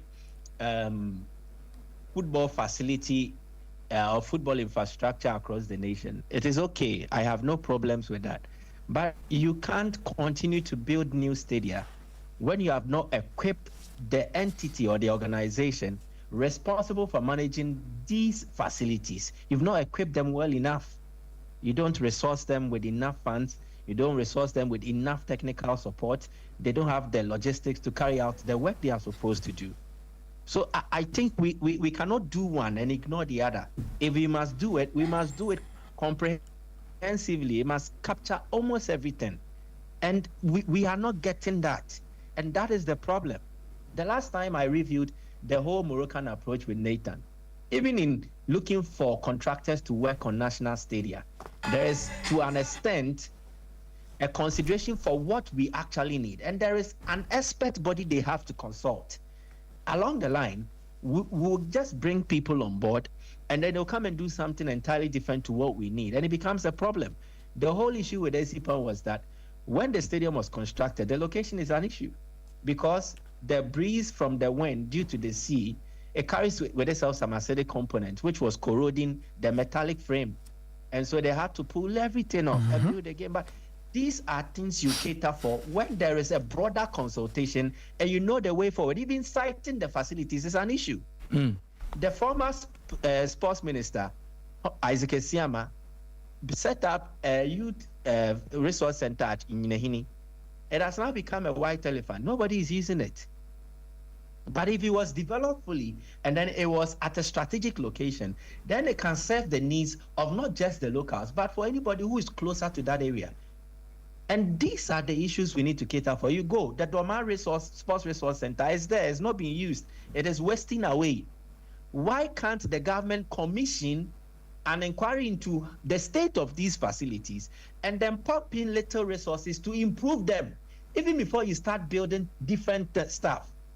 And it runs in almost every sector. So every day we run with the slogans, we run with the promises. We want to build new sports facilities. But the point is that there are certain sporting facilities that have been wasting away because governments don't pay attention to them. Some were completed, some were near completion, some did not even start. We have not done anything about it. And we want to still continue to build new. So building new is okay. But those in existence, those that you are yet to complete, what are you doing about it? Right, Michael. Very, legitimate concerns there. Nathan, I don't know how I didn't catch this part. I mean, 10 facilities. We should be excited as a nation that, we are getting 10 new match venues, 10 new mini stadiums for football development. Oh, I mean, shouldn't we be excited? Yeah, you can say that, okay, the fact that we'll get new infrastructure should excite us. But the challenge is that we have some already in existence and we haven't taken good care of them. So what's the guarantee that we'll take care of the 10? Right? There are facilities that, as Michael said, have become white elephants. Nobody's using them. They are stuck in the bush. And that's just that. You call it the sunk cost. It's money we've thrown into the ground, and that's it. We are not making it back. So I understand that some people would want to be excited by the fact that potentially we could have 10 new facilities. I mean, having facilities is a good thing. Can we maintain them? Do we have a history of properly maintaining facilities? If not, why do we want to add 10 more? So now it will be 10 more facilities we don't take care of. Then what is the point? So I heard the minister, he says the president is hell-bent on doing this. Great. New regions will get facilities. The problem is not the construction. The problem is maintaining. And that is where we must do better as a country. Let me ask you this. Do you think that our failure to do well in sports, and when I say sports, I would want to narrow it down to infrastructure development. Our failure to properly invest in infrastructure and properly have infrastructure worth talking about is down to politics. The fact that we don't have, I think politics is part of the problem. Yeah. The fact that political parties in government want to score points by putting up these things and adding it to their rap sheets. Oh, this is what we've done. Yeah. I don't think, as I said a few minutes ago, I don't think building is the most complex part. No. It is keeping them. It is keeping them. And it's not like when the technical people build, they don't leave guidelines on how to maintain. They do. Of course. There are maintenance documents on almost all the facilities. Do we follow? No, we don't. Do we even think about where we put these things? Michael makes a fantastic point about Esipon and the back and forth. Look at Esipon now. Yeah. Simply because we put it at the wrong place. Look at the Accra Sports Stadium. When you speak with people who are well versed in the art of construction engineering, they tell you that facility as it sits there has to go. It has to be torn down and built again. Why? It sits close to the sea. So if you put metallic parts in there, you are setting it up for corrosion. And an edifice that size with corrosion in the mix is a ticking time bomb. That's right. So we need to look at how we keep these structures. Are we the only country that puts up facilities? How come in other places they are able to keep their facilities and renovate and upgrade? The Ernst Happel Stadium, where Ghana got thumped by Austria. Remember the day I read it? Yeah. It was constructed many years ago, but what have they done? They've upgraded it at a point it had to be done again. And these things happen all the time. Facilities all around the world don't get, you see, newer facilities don't get added on a whim. The older ones are maintained, and they are maintained constantly. You are changing seats, you have to upgrade, you add some light, you freshen up the place. So you always have facilities to use. I understand the need to add more because we have to add more. And while we are adding, if it is a stadium we are building, I hope we are building it with some guidance. Not build anything and then we later realize that we've built 10 new facilities and we can't even host national team matches. So what have we done? So the maintenance for me is key. We have to go back and repair all the old facilities. And if we say we want to add 10 more, we have to take care of them. And we have to ensure that if it is money we are pumping in good money. We need to have facilities that can host international matches, can meet the requirements and the threshold. Not you build a facility and realize that, hey, it doesn't have light. There's no water. The dressing room is small. So why are we doing it in the first place? So I hope the sports minister is having conversations with the first gentleman of the land, the president. And they are both speaking to people in the know, engineers, consultants, architects, whatever, so that if we say it is the 10 we are going to spend our money on, by the time we are done constructing the 10, we should look at the 10 and say that, now we are in business. 10 world-class facilities, 10 CAF standard facilities. Then we won't struggle. Then we know that our national teams will have places to play, and we can't be doing this dance every time we have to go through a qualifiers. We are begging CAF, please, we better go. Let us play in Accra. Let us play in Kumasi. All of those things. In adding more infrastructure, Ray, we can even start to dream of hosting the AFCON once again. Yeah. Look at what that can do for us potentially. So I think we just need to be serious as a country. We really, really need to be serious. Very, very serious as a country. And I hope the sports minister is sitting down with the president and they are meeting people who have the knowledge to ensure that whatever facilities we are going to put up, they will solve problems and they will be beneficial to all of us in the long run. Well, we'll see how things go, with that discussion. But Nathan, you see, when I ask you the politics bit, look, let's face it. If we have match venues that today we can describe as not fit for purpose, if there's money anywhere, if there's money sitting anywhere that we want to use to construct new ones, ideally, we should be thinking of giving life back to those facilities. Of course. Ideally. But you see,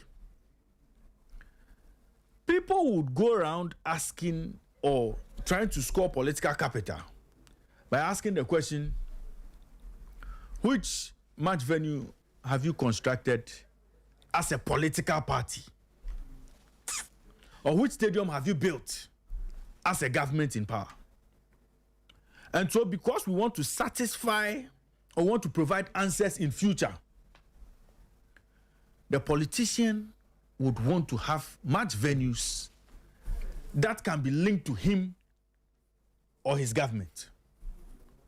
So, interestingly, when you look at Esipon, Nathan, Esipon was built under which government? That's John Kufuor's government. Very well. Yes. Tamale Aliu Mahama? Aliu? Yes. Yes, same thing. Aliu Mahama, correct. Yes. So on the political front, when they come, they'll say, it was during the NPP government that those facilities were built. The youth resource centers that we don't want to pay attention to. Under whose government did they start? Yes, that was still under NPP. That was President Nana Akufo-Addo. So the politician under this government will not be interested in completing those facilities. Because, of course, the full credit will not go to his government. So what should we do? Let us go and construct a new facility. Because of course, Cape Coast was built. I think Cape Coast was built during. Yeah, I'd get Cape Coast, but Cape Coast is unaffiliated to any political party because it was a Chinese. It was a grant. Or the Chinese put it up, right? Yeah, we took money from the Chinese. Yeah, but at the time, there was a government that facilitated yes, it. But Nathan, because of the politics of, I want to have a record of my government putting up this facility, we would have to reinvent the wheel by building new facilities. And that is why I say it was opened the politics of it. It was opened in 2016. 2016. So it means that it was JM1. JM1. Yes. Yes. So, but even that facility cannot be. We cannot say yes. It was an NDC construction, okay, an NDC government construction. But now, if you look at what they want to do, the optics of having people say, "Oh, this facility was built during the NDC time, and they have built the most facilities than any other government." Because of that narrative, we want to go and build new facilities. We know we would have problems maintaining. Yeah. So the politics itself is a problem.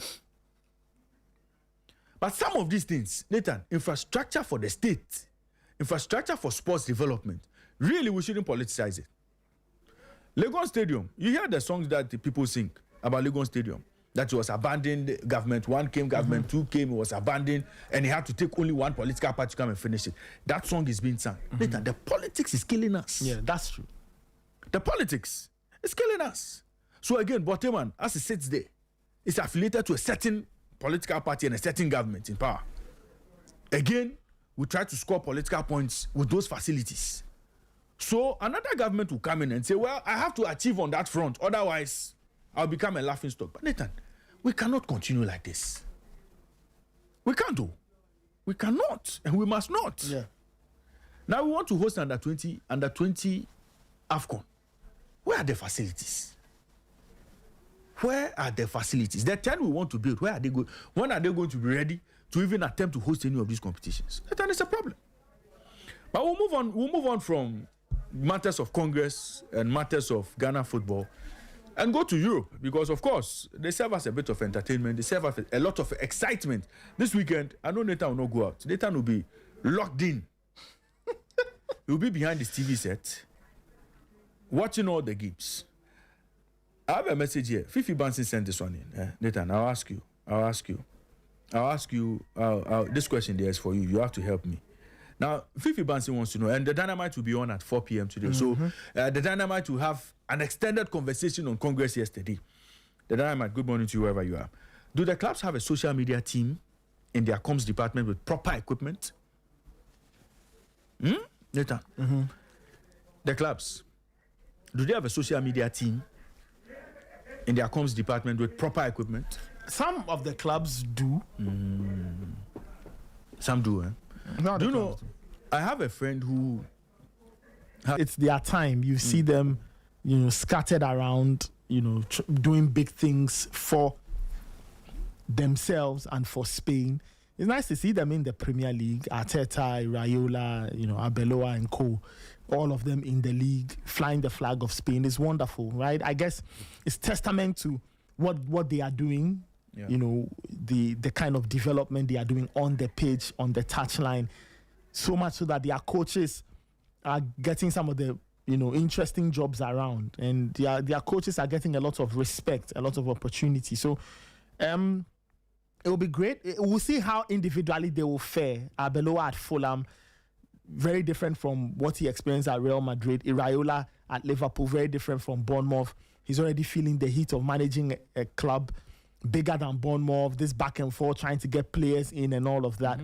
And some of the other coaches, Mikel Arteta, trying to defend the Premier League title, Arsenal's first league championship in a very long time. Now they want to repeat and establish themselves now that Pep Guardiola is out of the picture. So it just shows you how well Spanish football is doing on the pitch. We see what their players are doing. We see what their teams are doing. And we now see that their coaches are also beginning to win some of the biggest prizes. So thumbs up to them. Let's see individually what they will all get at the end of the season in England, the journey starts tonight for Arteta. It's against Coventry. It's the start of a very long season, lows and highs, ups and downs and things. But let's see what they will all bring to the table when everything is said and done after match week 38. Now let's let me take you through some of the games this weekend. Hull play Manchester United at the MKM Stadium. That should be an interesting one because United, many believe, would be one of the teams that should finish in the top 4, one of the teams that should, excite the league. So United take on Hull. It's an away game for them.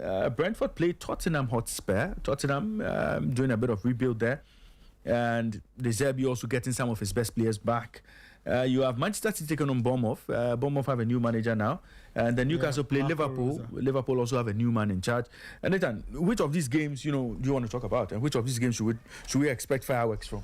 The opening weekend is one where the attention is on a lot of the teams, right? But the teams that finished top 4, the teams that have done business. For example, you want to see how Spurs start their season with all these players they've bought and the ones they are going to add. Man United have also been in the conversation. Fans are talking about transfers. They want players in. It will be interesting to see how they start and then how the rest of the season will equally play out. Some people also will focus on the promoted teams. Yeah. Let's see what they will offer. Coventry, Hull City. Let's see what they will offer. Coventry starts off tonight. They go to Arsenal. For us on the Ghanaian side, we want to see our players, right? Yerin Chi and Brandon Thomas Asante. It's nice seeing them in the big time. And it's the start of a very long journey for them. I hope they succeed individually. I hope that they will make strong statements with their performances,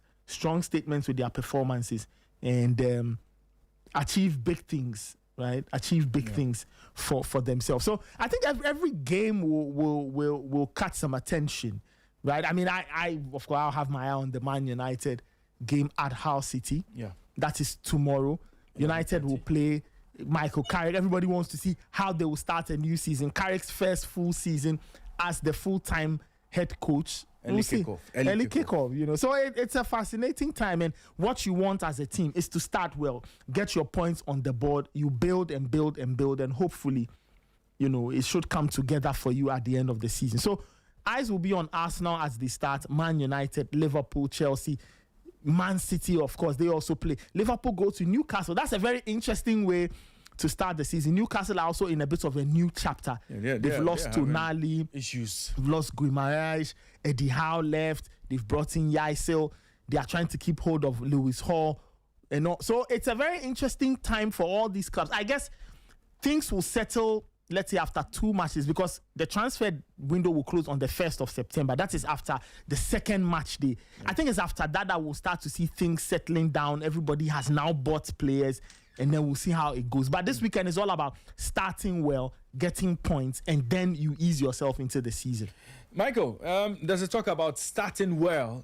Which teams are you expecting to start well match day 1 English Premier League season? Okay, I think Michael didn't catch that. But Nathan, there's still a lot to talk about on the European front, because the 97th La Liga season is upon us as well. 97th La Liga season started last week, but not all the teams took part in match day 1. Now this time around, match day 2 will feature all the teams. Now the games would start tomorrow. Yes, the games would start tomorrow. You have Atletico Bilbao taking on Sevilla. There's Ghanaian interest there. Inaki Williams will be in action for Bilbao. There's Valencia versus Celta Vigo, Espanyol versus Real Madrid, Atletico Madrid versus Villarreal, Getafe versus Racing Santander. Yeah, Racing Santander, they are back. Then you have Elche taking on Barcelona. Osasuna will play Levante. And then on Monday, Malaga will play Deportivo La Corona. All of these games will be played this weekend. So, Nathan, Barcelona, Elche, Real Madrid coming up against Espanyol. Resumption of normal service for the top teams. Yeah, I mean, they are back. Last weekend, they didn't play. They got a few days off. But they are back. And we all know the Spanish league in the last few seasons has become a showdown between these two sides. Usually Atletico, you call them the third wheel, but in the last few seasons, they've struggled to make a strong impact in terms of a title race. But for Real Madrid and Barcelona, it's great. It starts here. Real Madrid themselves are also in a very interesting place. New coach has come in, Jose Mourinho. He's returned to the club. They've tasked him to do better than he did. To do better than what the club did last season. They didn't win anything. He now has to. There's still Barcelona to contend with. They've also tried to add to their team. Anthony Gordon, Karim Adeyemi, and all of that. So it's a very interesting start. And for La Liga, as soon as they start, the two teams look at each other from day one, hoping to be in rhythm up until when they meet or up until somebody slips and gaps start to emerge. So it's all about starting well. Right. Everybody would want to get their 3 points, and then they see what the next week will bring and all. But it'll be an interesting time. Real Madrid, a club that has undergone changes. Some players have left. They've added Bernardo Silva, Yan Diomande. Mbappe is back from the World Cup top. He finished as top scorer. Vini, how is the team going to play now under Jose? Is there more clarity on what Vini can do, what Mbappe can do? How do they fit in all these players they've acquired? Trent, Dumfries, I've mentioned Yan Diomande, Bernardo Silva. So it's a team that also has to answer its own questions of squad building, who plays where, who are the starters, who will come on to close games.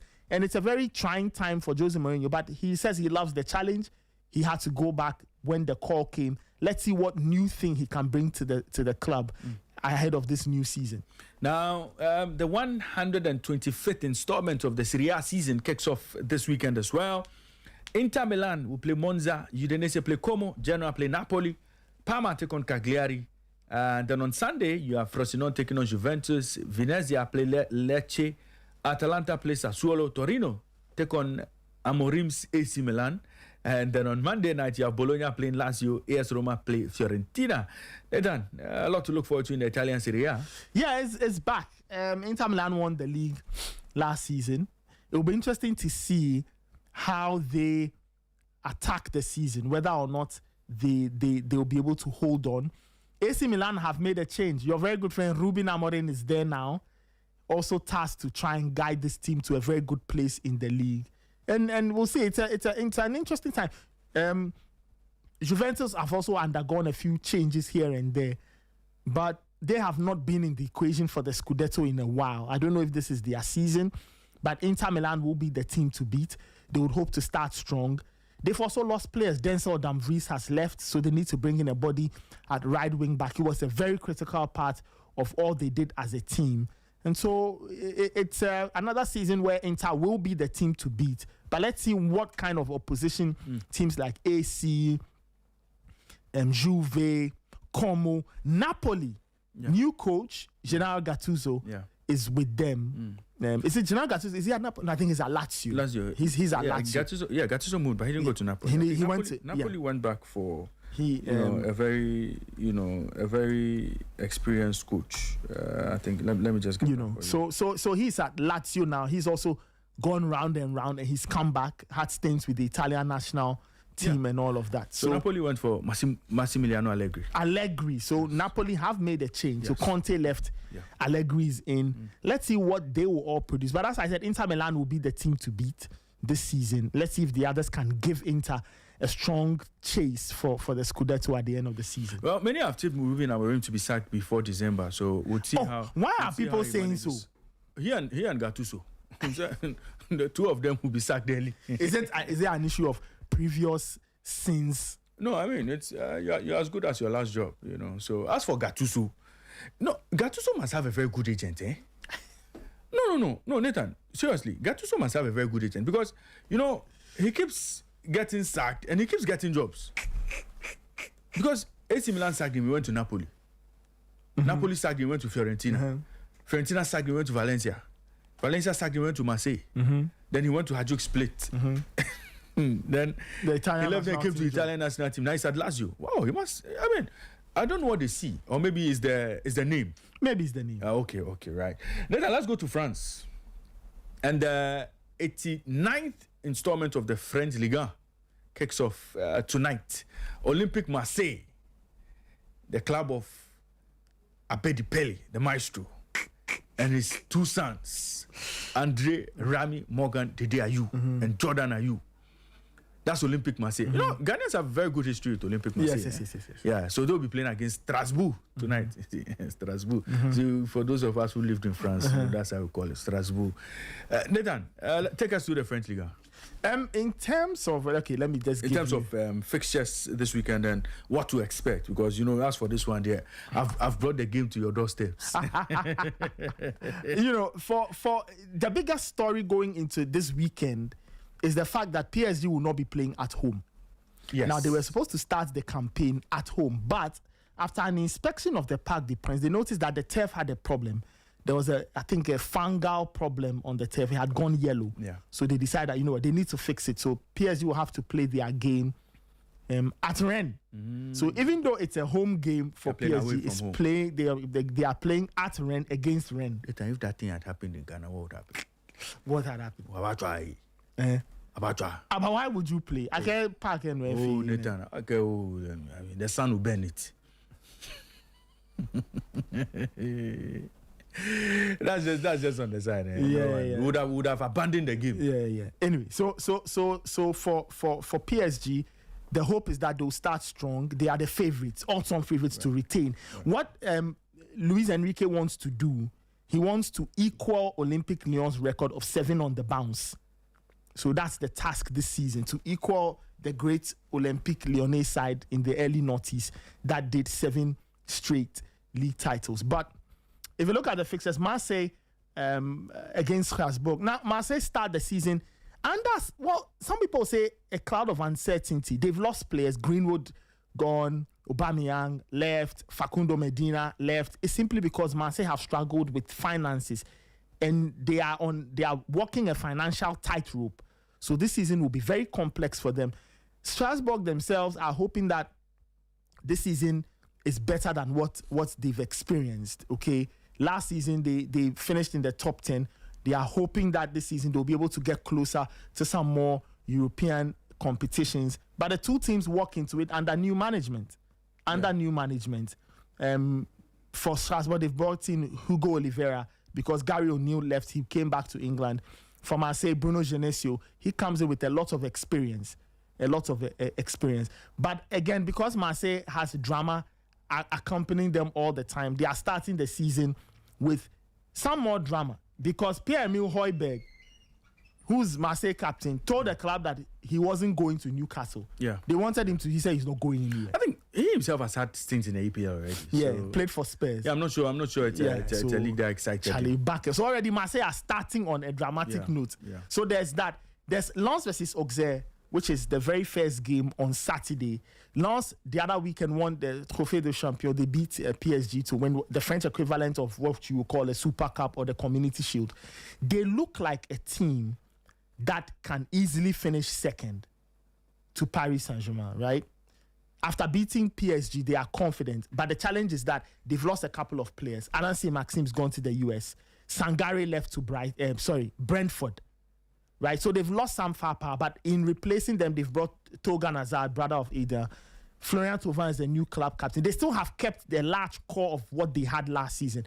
And they are a very determined team. You can call them the underdog. So they seem to have a lot of support. People think that they could be the team that disrupts the system in France. We'll see. Le Mans versus Brest. Le Mans versus Brest, your favorite team. Nice taking on Lorient. Toulouse will take on Lyon. Lyon also starting life almost on a new page. Le Mans Brest. That's a good game. Yeah. Le is there. Le is there, yes. Yeah, Le Mans Brest. That's a Le Mans, okay, fine. Le Mans versus Brest. Le Mans Brest. Toulouse will take on Lyon. Promoted 3 face Paris FC. Angers take on Lille. Le Havre will take on Monaco. And PSG face Stade Rennes. For Monaco, the last bit of news getting into the season was that they've decided that, this Paul Pogba movement wasn't working. So they agreed to terminate the contract early after a season or a few months. So that one is gone. They've lost Marc-Nex Acluche to Paris Saint-Germain, so a team is slightly weakened. Right. But they've kept some of the players following Balogun and Co. That should be an interesting one. Monaco, if they had kept Acluche, I would have put them in my top 4 but I haven't put Monaco in my top 4. I think they've lost some quality, and losing at Cluj is a big headache. It will be a big problem for them. So that's the opening weekend of French Ligue 1.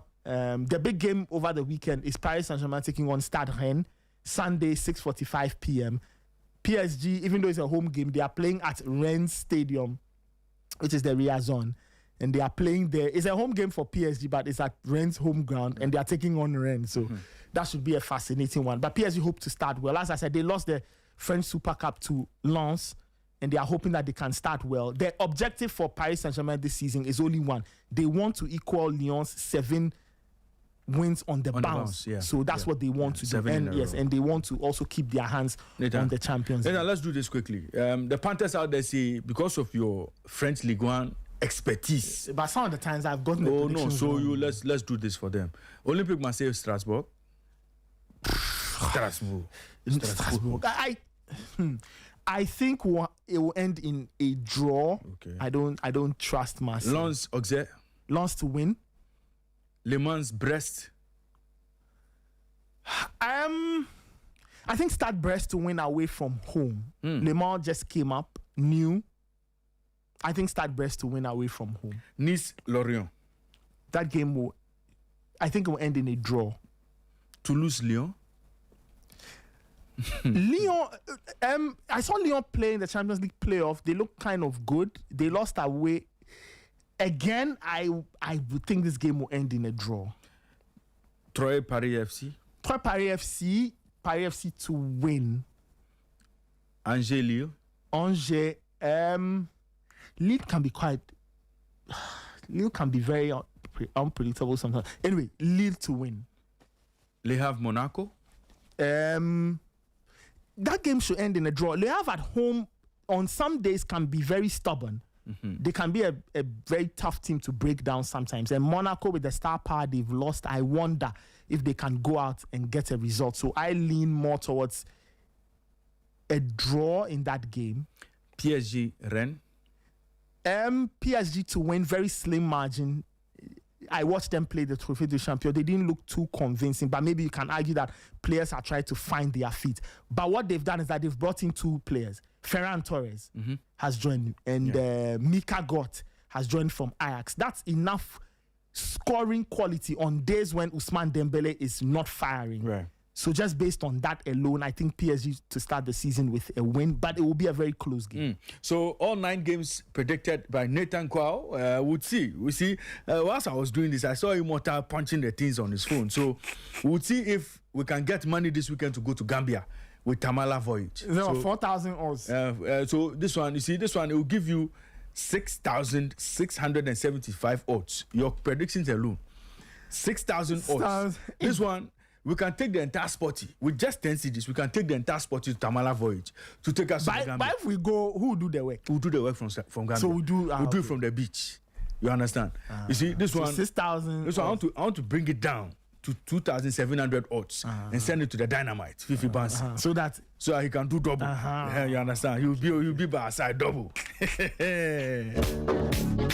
Well, this is all time will allow us on today's edition of the show. Apologies to my listeners out there. I know you guys were itching to put your phone call through to fire shots, but don't worry. Sporty Drive tonight, you can fire all the shots there. You see all the shots you've loaded for the GFA and the football people and the sports ministry and everybody. You can fire the shots at 4 p.m. Just join Fifi Bansin and you open the phone lines for you to fire. Apologies to my listeners for not opening the phone lines for you today. But let me see if I have a few messages on the console. Let me see if I have a few messages coming through before we take the show home.